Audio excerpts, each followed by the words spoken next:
Ya Allah, ya Rabbi, ya Tuhan. Engkau Maha Pengasih, Maha Penyayang. Engkau Maha Mengetahui, ya Allah.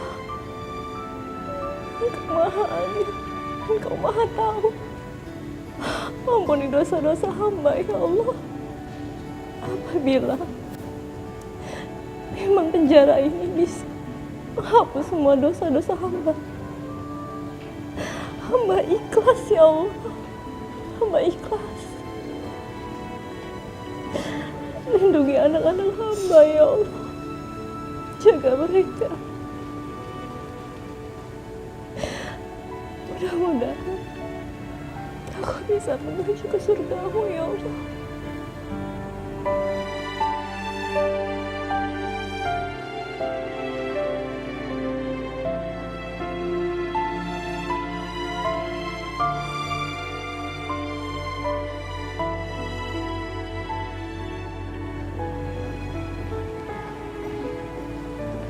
Ibu Karmila. Iya, Bu. Mari ikut saya, Bu.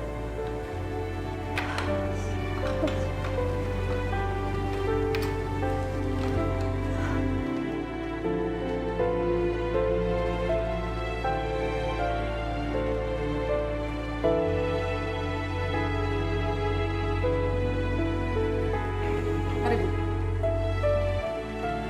Bu. Bu, kenapa saya dikeluarin, Bu? Apa saya mau dipindahin, Bu? Saya mau dipindahin ya, Bu. Saya nggak bersalah, Bu. Saya bukan penjahat. Karena ibu terbukti tidak bersalah. Tadi ada warga dan ustadz datang kemari sebagai jaminan dan bilang kalau ibu itu difitnah. Jadi dengan ini saya nyatakan kalau kasus ini selesai. Alhamdulillah. Ini benar kan, Pak? Makasih banyak, Pak. Bu, makasih, Bu. Akhirnya saya bisa ketemu anak-anak saya lagi. Ibu tidak perlu khawatir, karena selama ibu di penjara, kakak saya merawat kedua anak ibu dengan sangat baik. Itu kakaknya Bapak? Iya. Saya pikir itu istrinya Bapak. Mohon maaf, Pak. Oh iya, mereka juga udah nggak sabar pengen ketemu, katanya pengen meluk. Sebentar ya.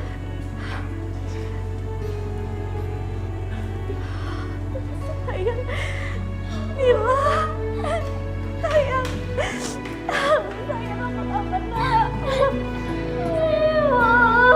Kamu baik-baik. Kamu juga, sayang. Kamu gak apa-apa kan?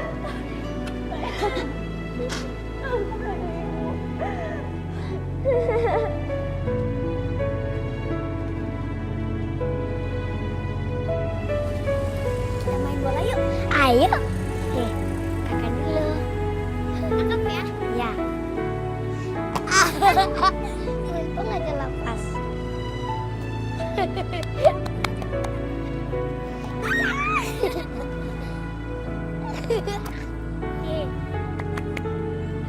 Aku bahagia sekali melihat mereka bisa bahagia dan ketawa-ketawa lagi.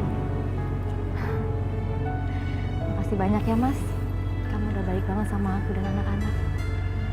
Kamu sangat pantas mendapatkan kebahagiaan kayak gini. Dengan semua ujian hidup kamu, kamu sangat sabar menghadapinya. Dan inilah buah dari kesabaran kamu, Karmila. Semenjak ayah mereka tiada, aku berusaha banget untuk memberikan yang terbaik untuk mereka. Mudah-mudahan mereka bisa membawa aku ke surga nanti. Insya Allah, anak-anak kamu pasti sangat bangga sama kamu. Makasih banyak ya, Mas. Bu, sini main. Main Bu. Iya, sayang. Sayang. Assalamualaikum warahmatullahi wabarakatuh. Waalaikumsalam warahmatullahi wabarakatuh. Bismillah walhamdulillah wassalatu wassalamu ala rasulillah. La haula wa la quwata illa billah. Amma ba'du. Jamaah sekalian, sering Umi sampaikan di beberapa majelis taklim bahwasanya yang namanya manusia itu kagak bakalan lepas yang namanya ujian. Bener nggak? Ada yang bilang, Mi, kalau orang banyak ujiannya itu berarti orang banyak dosanya dong. Enggak begitu. Kalau seandainya manusia yang dikasih ujian itu hanya orang-orang yang banyak dosa, kenapa para nabi juga dikasih ujian? Padahal para nabi kan tidak punya dosa, ya kan? Nah, bentuk ujian Allah itu macam-macam. Ada yang diuji dari kesehatan, ada yang diuji dari keluarga, bininya bener lakinya, lakinya bener bininya. Ada yang bilang alhamdulillah Mi katanya, saya kagak punya laki, jadi kagak ada ujian dari laki. Jangan salah, kita kadang-kadang gak punya suami itu pun juga ujian. Kata siapa orang janda gak ada ujiannya? Bahkan kalau orang janda tuh malah berat banget ujiannya, bener gak? Nanti kita menor, ada tetangga yang bilang hati-hati bang, tuh janda sebelah udah menor banget tuh. Begitu si janda denger diomongin orang karena menor kemudian gak dandan, apa tetangga diem? Tidak, malah bilang begini, deh janda kusut begitu. Yang menor aja belum tentu laku, apalagi yang kumel, kan begitu kan? Serba salah. Nah, jadi ibu-ibu sekalian, apapun bentuk ujian yang Allah berikan harus kita hadapi dengan kesabaran. Ada yang tanya ke saya, Mi, kenapa sih katanya Allah pakai segala macam ngasih ujian? Balasannya nanti apa? Soal balasan itu rahasia Allah. Ada yang bilang kok Allah pakai punya rahasia-rahasia? Bukannya kita doang yang punya rahasia? Jangan salah, Allah juga punya rahasia. Seperti kalau ibu-ibu, maaf, kalau ibu-ibu ngaji di majelis taklim kan sering baca Yasin. Begitu ditanya apa artinya Yasin, nggak ada yang tahu. Karena memang itu tidak dikasih tahu oleh Allah apa artinya Yasin. Nah, kalau memang itu rahasia Allah, kenapa kok disebutin? Ada Yasin, ada Alif Lam Mim, ya kan? Ada Qaf, ada Nun. Gak ada artinya itu. Bukan gak ada artinya, Allah merahasiakan artinya. Tujuannya apa? Kok kita baca yang namanya Yasin, Alif Lam Mim, Nun, Qaf? Tujuannya wafaidatu dzikriha tolabul iman. Tujuannya adalah pengen tahu sejauh mana iman kita ada. Begitu juga ujian. Orang yang sabar di dalam menerima ujian, Allah pasti kasih balasan. Balasannya sebesar apa? Rahasia Allah. Yang jelas Allah itu kalau sudah janji tidak akan ingkar. Emangnya kayak tetangga kita kalau janji bohong mulu, bener nggak? Emangnya kayak suami kita kalau janji, Masya Allah janji. Tinggal janji mau beliin gelang sejengkal. Sampai anak 8 gelang atu juga kagak. Begitu kita tanya, bang, dulu abang kan janji mau beliin gelang sejengkal bang, kok sampai sekarang belum? Kata suaminya, ono katanya di dapur banyak banget gelang. Gelang apaan? Gelang karet. Iya kan? Begitu juga kita sering juga janji tapi tidak satupun yang kita tepati. Lain dengan janji Allah. Innaka la tukhliful mi'ad. Allah kalau sudah janji tidak pernah akan dia ingkari. Allah berjanji dalam Al-Quran. Allah berfirman, orang-orang yang sabar terhadap ujian. Sabar kan sering Umi sampaikan ada 3 macam kan. Ada sabar terhadap musibah. Punya laki ganteng, alhamdulillah. Ada yang bilang kalau jelek kan musibah. Loh enggak, alhamdulillah juga.